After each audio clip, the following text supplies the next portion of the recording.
Welcome back to IGN Live at Gamescom 2018. It's time to play some Valkyria Chronicles 4, and Sarah here is going to walk us through it. Welcome back to the IGN stage. I'm in disguise now? Yeah, oh, yeah. I have come cunningly disguised as Ragnarok. I didn't mean to spoil your true identity, yes. Otherwise, how would they know? It's true.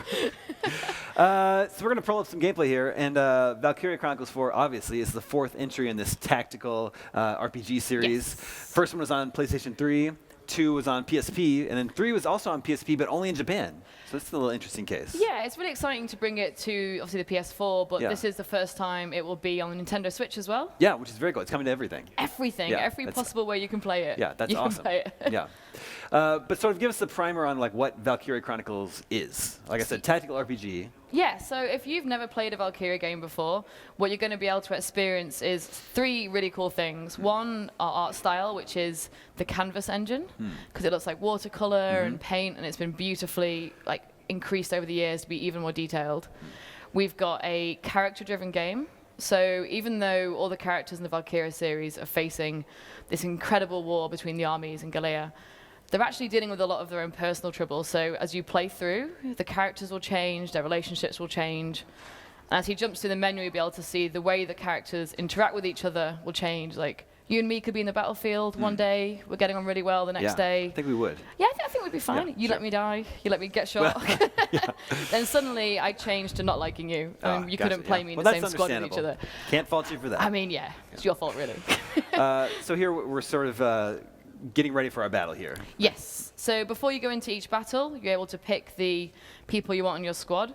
You'll have a few that are preset, so whether it's Kai the sniper, Claude the leader, or Raz.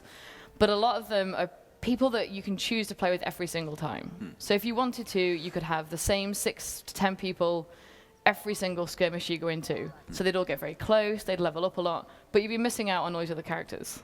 So it's really down to you on how you choose to play, whether you want to put people you love into the fray and take the risk that they could go down, and they could go down permanently, or you could try someone else and then redshirt them. Yeah. And then we get a little cutscene here before a battle, sort of set the stage. Yeah, exactly. Fill everyone in on the stakes. Claude is very much he's a small town boy. I almost sang a song then, going through the world, but he's kind of a bit of in England we call him a SWAT, so he's very studious. So he went and got valedictorian, he's very smart, but all his friends at the beginning of the game are sort of like, oh, you're sold out, you've become this leader, we don't want to follow you. And they all grow to re-establish their relationship, or this sort of small town group of a squad who are just trying to get through, and it's really quite endearing because you feel quite connected to them as they go into each battle, because you're like, I don't want Raz to get in trouble. He's the guy that loves flowers, and I don't want Kai to get in trouble. She's just looking after her brother. So, like I was saying, 3 didn't come outside Japan. Can you speak to why 3 didn't come out here and why 4 is? Yeah, for Atlas and Sega, obviously we work really well together with our Japanese teams. There's a lot. I mean, when I started, I didn't realize how much is going on behind the scenes between Japanese licensing and publishing and deals that have been made, and obviously bringing things to the West can take a small risk with it. Will the game sell well? Will it not sell well? Valkyria 4 we feel is a really great fresh start because the story runs parallel to Valkyria 1, just a different squad at the same time. We think it's a good chance to bring the game back to the West, to get new fans in, and also for existing fans to see the franchise looking the best it ever has.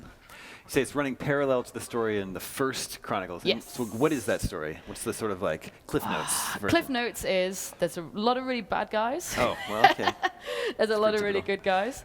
And the one set of the armies are built for small groups, small towns who are just fighting back against the Imperials. And that they're doing is they're just slowly crushing. They call them the Imps in-game, which I always love as an enemy name.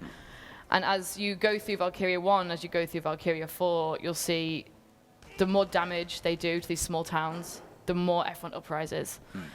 But because you're looking at weapons that are tanks and rifles, you've not got that high-tech stuff you might be used to from Call of Duty Modern Warfare. Sure. So you're dealing with a much more sort of up-close combat.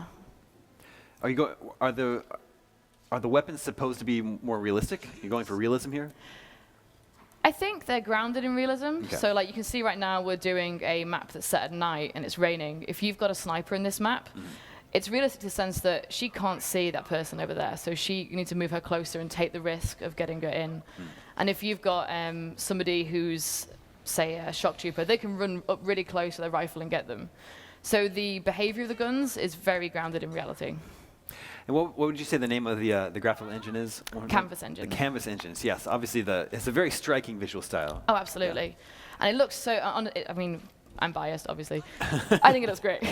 I agree. But it's really exciting for us to see, like, on the Switch. We've got a demo right now on PSN, Xbox, and the Switch. So it's quite perfect for being sat for your commuter. Like, do a quick skirmish, get a quick battle done, go back to your desk, write your tactics down, get back on the train, and see if they worked. About how long do you think a skirmish takes? So it depends on where you are in the game. The one my colleague Snell is running now can take up to 30 minutes. Okay. We do recommend that people take their time. We've been running this demo behind closed doors, so it's the first time it's been shown to the public this. And some people have taken up to an hour. Wow, okay. But like I've seen them sit there and literally take notes. If I go from the left, the trajectory will be better. Well, it's got this cool, like, sort of watercolor style, but then also sort of a comic book effect with, like, the boom, bang,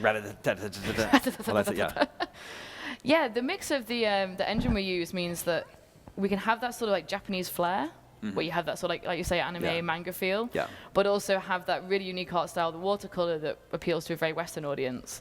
So it crosses that great line between like what an Eastern fan might be looking for and a Western fan, especially in the way the characters develop and the design of them, like you can see here. It's very appealing to both types. So it's a tactical RPG, but it's not grid-based, as you can see. Yeah. You can freely move anywhere on the map as long as you have what I don't know if you call them action points or what.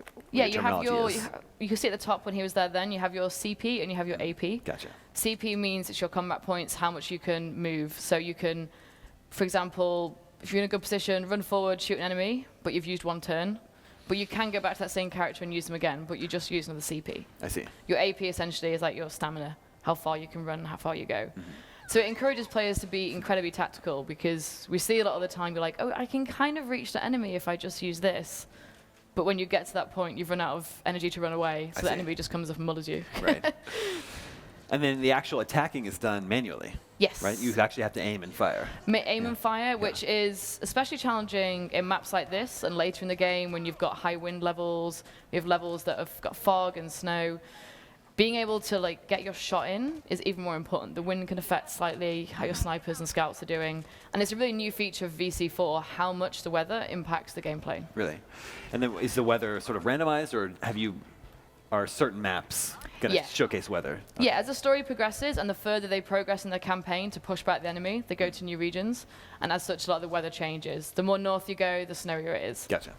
And it looks like the maps are fairly large sized. Yeah, some of them can feel, honestly, a little bit intimidating. Yeah. This one's actually one of our favorites because it splits your team into two, and it forces you to think very differently. One team is slightly higher, the other team is slightly lower. So even though the map feels big, you're actually only working in two tunnels to try and get to one goal. But it means that all your captains are on the left-hand side, on their own, risked. Yeah. How is this battle going for us? We're doing pretty well here? I think he's doing okay. Yeah. He's not been shot yet, I don't think. But he's being quite smart in using the cover. So he's using the grass that you can crawl in. So he's able to pop out and do a surprise attack.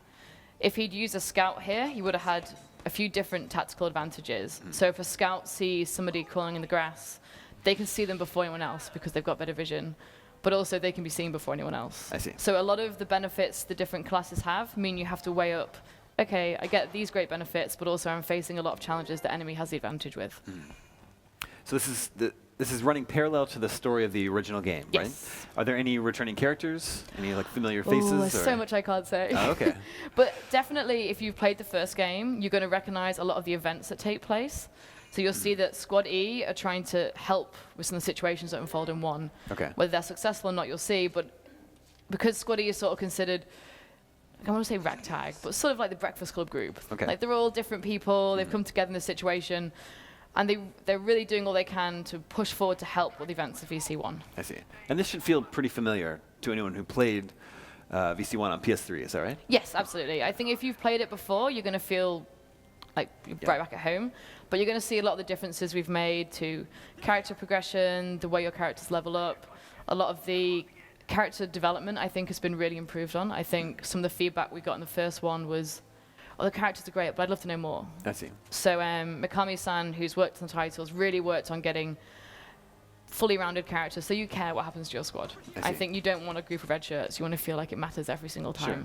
How are you getting that extra information about your characters? So each chapter is, the story is told through a book. So Claude keeps a journal that he's given by a close friend, where he keeps all his military tactics. In there, he notes down key events. You see the key events involves a cutscene. So some chapters, you can have 6 little cutscenes that show the main story, but also optional smaller scenes between the characters. You can also go to your headquarters and go to the mess hall, where random events will happen where characters are having their food. You can chat with them, learn new skills. I have a character in my squad who is a woman who doesn't like men at all. Okay. But I really love her, so I keep putting her into combat. And she's slowly starting to get a bit more comfortable. She's less, like, her stats are getting better. But I had a scene with her in the mess hall where she was just really upset with all the men's laundry everywhere and how everything was getting really disgusting. And I was like, I love her. We are pretty disgusting. It's true. There's at least one new class, the Grenadier class. Yes. Yeah, I don't know if we've seen that class here So yet, Riley is not running in this class, who is our main story arc Grenadier, who's got this great history with Claude. But the Grenadiers allow you to do a lot of backline combat.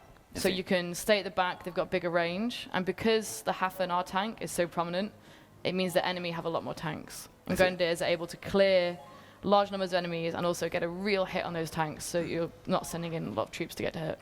I see. Very cool. And I know there's a lot of voice acting. Do you know, is there a Japanese language track with English subtitles? That's awesome. There's a Japanese track, an English track, and for fans in Europe, we have EFIG subtitles for the game. Very cool. So our hope is that everyone can get a chance to really enjoy it. Yeah. And if you try the demo, you'll be able to see those subtitles as well. That's very, very cool. That's how I like to play my JRPGs. And it's also great that it's coming to every platform today. In PC as well, right? PC. I know a lot of people are worried it's not coming to PC, but it is. Yes, it is coming to PC. It is coming out the same day as everything else. Which is September 25th. It is indeed. And that will be in 4K for you, so it's not really good on PC. It's very exciting. I can't wait to dive in. Thank you so much for coming by the IGN stage. Cool. Thank you. Stay tuned. More to come from Gamescom 2018 on IGN Live right after this.